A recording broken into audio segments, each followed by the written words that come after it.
Former President Donald Trump is planning to endorse the author of Hillbilly Elegy, JD Vance, in Ohio's Senate Republican primary. That's according to 3 sources with knowledge of Trump's decision. NBC News national political reporter Mark Caputo is looking at what this could mean for Ohio's crowded Senate Republican primary. Mark, is Trump's endorsement expected to really make Vance the favorite in this primary? There is a report about Donald Trump potentially, this is before the weekend hit, potentially he was going to endorse JD Vance in that crowded Ohio Senate race. And you know what he's done now? It's gone from that speculation to now it has happened. Now, many people in the Republican Party are very upset about this. This is the second one, and I think in a couple weeks, because Dr. Oz was the previous endorsement that they weren't too happy about. Let's go to some of the details of what people are saying. And first off, his endorsement here. So he says, calling Mr. Vance our best chance for victory in what could be a very tough race. Mr. Trump said that in a statement that the candidate was strong on the border, tough on crime, understands how to use taxes and tariffs to hold China accountable, will fight to break up big tech, and has been a warrior on the rigged and stolen presidential election. Just want to highlight that last line is actually the reason why he's endorsing him. If you're gonna jump on with the big lie in the stolen 2020 election, you've got Trump's endorsement. Continuing on. Mr. Trump called Mr. Vance to alert him of the endorsement before it became public. And in his statement on Friday, Mr. Trump said that. Also, JD Vance may have said some not so great things about me in the past, but he gets it now. And I've seen that in spades. That is Trump's reasoning because everyone was part of noticing JD Vance's previous issues and his troubling statements. Let's look at some of these statements that he did make back in 2016.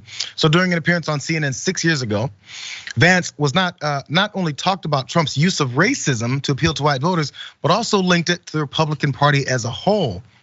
Is what he said. It's not just that Donald Trump doesn't speak to issues of special concern of minority voters or black voters. It's that he seems to like actively antagonizing a lot of the black voters. And that's what he told Don Lemon, of all people, also on CNN. Unfortunately, that's been the Republican Party strategy for 30 years. I say that as a Republican who wants the party to get more black voters. And Trump seems to be taking that strategy just to the next level.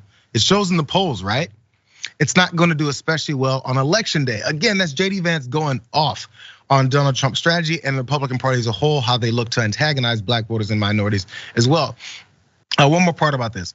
I think Trump provides that sense of community that many of the white working class would have if they actually went to church. That's what he told New York Public Radio. I think if folks went to church a little bit more, that they may not be as excited or as attracted to the sort of social experience that Trump provides. Now, really fast, David, Chris Cillizza over at CNN also pointed out some more things that JD Vance said about Trump that could be troubling for them. Watch this. In an August 2016 interview with NPR, Vance said this.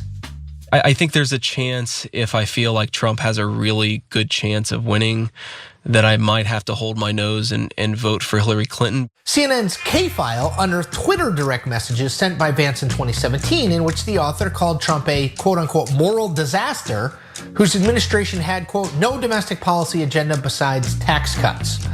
And in a since deleted tweet from 2017, Vance said this, quote, in 4 years, I hope people remember that it was those of us who empathized with Trump's voters who fought him the most aggressively. Whoops. When Vance became a candidate for the Senate seat, he deleted most of his past tweets critical of Trump and he apologized for them on Fox News.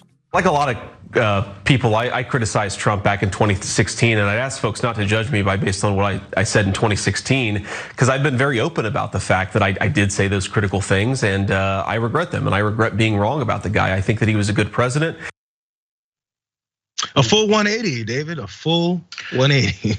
I mean, this is one of the most interesting Trump endorsements, I think, of the year. And that's because this is a very crowded Senate primary. It's just a couple of weeks away. There's no clear front runner. And also it goes to show that for Donald Trump, it seems like everything is transactional. Everything is about his own future. And so he's willing to forgive JD Vance for what he said a couple of years ago, because JD Vance has come around, because JD Vance doesn't have a spine anymore. And because JD Vance might be able to help Donald Trump with a presidential run, or if Donald Trump does become president, get his legislation through the Senate. So it goes to show that Trump is pretty shrewd. And then everything with Donald Trump and perhaps also with JD Vance is about, well, what is happening right now? Never mind what happened several years ago. What can somebody do for me right now? Yeah, because I mean, everyone in this field, of course, is trying to appeal to Trump.